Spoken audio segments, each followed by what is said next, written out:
हरे कृष्ण भक्तों को मेरा प्यार भरा राधे राधे। आज हम श्रीमद् भागवत के 9वें स्कंद के 5वें अध्याय में प्रवेश करेंगे, जिसमें दुर्वासा जी की दुख निवृत्ति का वर्णन किया गया है। श्री सुखदेव जी कहते हैं, परीक्षित, जब भगवान ने इस प्रकार आज्ञा दी तब सुदर्शन चक्र की ज्वाला से जलते हुए दुर्वासा लौटकर राजा अम्बरीश के पास आए और उन्होंने अत्यंत दुखी होकर राजा के पैर पकड़ लिए। दुर्वासा जी यह चेष्टा देखकर उनके चरण पकड़ने से लज्जित होकर राजा अम्बरीश भगवान के चक्र की स्तुति करने लगे और उस समय उनका हृदय दयावश अत्यंत पीड़ित हो रहा था। अम्बरीश ने कहा, प्रभु सुदर्शन, आप अग्नि स्वरूप हैं, आप ही परम समर्थ सूर्य हैं, समस्त नक्षत्र मंडल के अधिपति चंद्रमा भी आपके स्वरूप हैं। जल, पृथ्वी, आकाश, वायु, पंचतंत्र मात्रा और संपूर्ण इंद्रियों के रूप में आप ही हैं। भगवान के प्यारे 1000 दांत वाले चक्रदेव, मैं आपको नमस्कार करता हूँ। समस्त अस्त्र शस्त्रों को नष्ट कर देने वाले एवं पृथ्वी के रक्षक, आप इस ब्राह्मण की रक्षा कीजिए। आप ही धर्म, मधुर और सत्यवाणी हैं। आप ही समस्त यज्ञों के अधिपति और स्वयं यज्ञ भी हैं। आप समस्त लोकों के रक्षक और सर्वलोक स्वरूप भी हैं। आप परम पुरुष परमात्मा के श्रेष्ठ तेज हैं।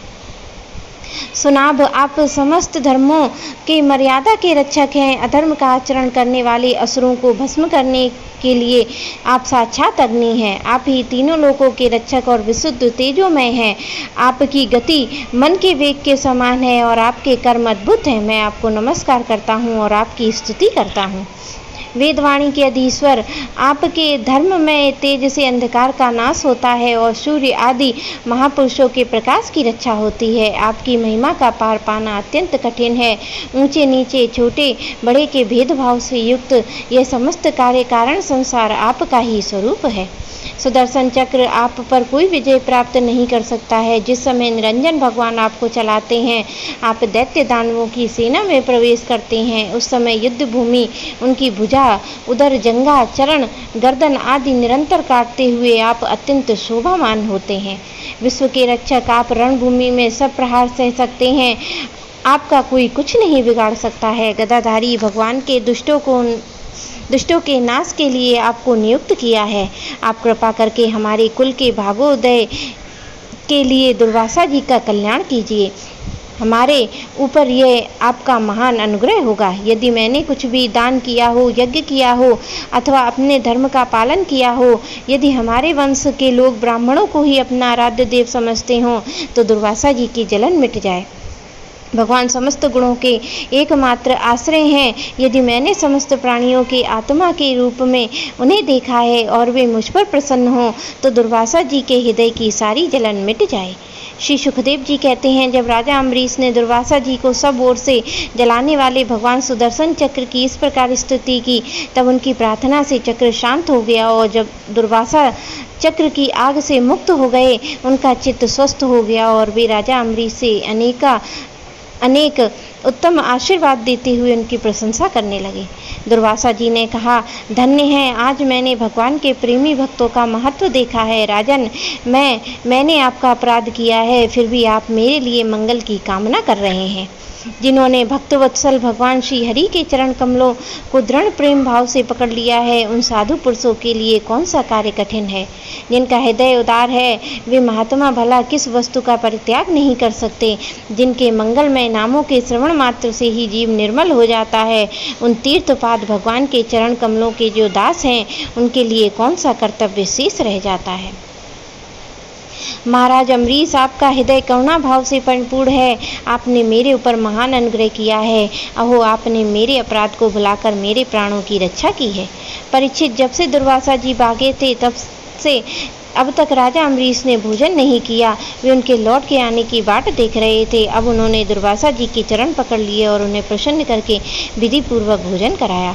राजा अम्बरीश बड़े आदर से अतिथि के योग्य सब प्रकार की भोजन सामग्री ले आए। दुर्वासा जी भोजन करके तृप्त हो गए। अब उन्होंने आदर से कहा, राजन, आप भी भोजन कीजिए। अम्बरीश, आप भगवान के परम प्रेमी भक्त हैं। आपके दर्शन, स्पर्श, बातचीत और मन को भगवान की प्रवृत्त करने वाली आतिथ्य मैं अत्यंत प्रसन्न और अनुग्रहित हुआ हूँ। स्वर्ग की देवांगनाएं बार बार आपके इस उज्ज्वल चरित्र का गान करेंगी। यह पृथ्वी भी आपकी परम पुण्यमयी कीर्ति का संकीर्तन करती रहेगी। श्री सुखदेव जी कहते हैं, दुर्वासा जी ने बहुत ही संतुष्ट होकर राजा अम्बरीश के गुणों की प्रशंसा की और उसके बाद उनसे अनुमति लेकर आकाश मार्ग से उस ब्रह्मलोक की यात्रा की जो केवल निष्काम कर्म से ही प्राप्त होता है। परीक्षित, जब सुदर्शन चक्र से भयभीत होकर दुर्वासा जी भगे थे, तब से लेकर उनके लौटने तक का 1 वर्ष का समय बीत गया। इतने दिनों में राजा अम्बरीश उनके दर्शन की आकांक्षा से केवल जल पी कर रहे। जब दुर्वासा जी चले गए, तब उनके भोजन से बचे हुए अत्यंत पवित्र अन्न का उन्होंने भोजन किया और अपने कारण दुर्वासा जी का दुख में पड़ना और फिर अपनी प्रार्थना से उनका छूटना, इन दोनों बातों का उन्होंने अपने द्वारा होने पर भी भगवान की महिमा समझा। राजा अम्बरीश में ऐसे अनेकों गुण थे। अपने समस्त कर्मों के द्वारा वे परम ब्रह्म परमात्मा श्री भगवान में भक्ति भाव की अवृत्ति करते रहते और उस भक्ति भाव से उन्होंने ब्रह्मलोक तक के समस्त भोगों को नरक के समान समझा। तदंतर राजा अम्बरीश ने अपने ही समान भक्त पुत्रों का राज्य का भार छोड़ दिया और स्वयं वे वन में चले गए। वहाँ वे बड़ी धीरता के साथ आत्मस्वरूप भगवान में अपना मन लगाकर गुणों के प्रवाह रूप संसार से मुक्त हो गए। परीक्षित, महाराज अम्बरीश का यह पवित्र आख्यान है, जो इसका संकीर्तन और स्मरण करता है वह भगवान का भक्त हो जाता है। मेरे प्यारे कृष्ण भक्तों को मेरा प्यार भरा राधे राधे।